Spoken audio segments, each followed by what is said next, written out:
In this video, we will learn how to fix advertiser verification in Google Ads. Fixing advertisers verification in Google Ads typically refers to solving issues related to the verification process for advertisers. First, log into your Google Ads account. Then, look for any alerts or notifications indicating that your account needs verification. Google will typically provide a message saying advertiser identity verification required or a similar prompt. If Google asks you to verify your identity or prove specific business information, follow these simple steps. This usually involves business details such as business name, address and tax information, personal information and identification such as government issue ID, business documents or utility bills to verify your location and identity.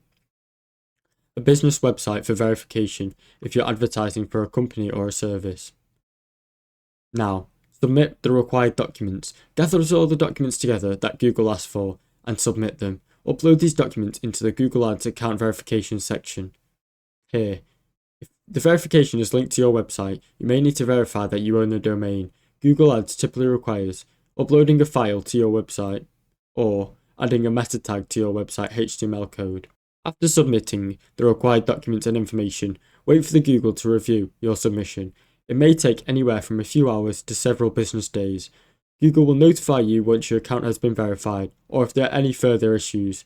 Thanks for watching. Don't forget to like and subscribe.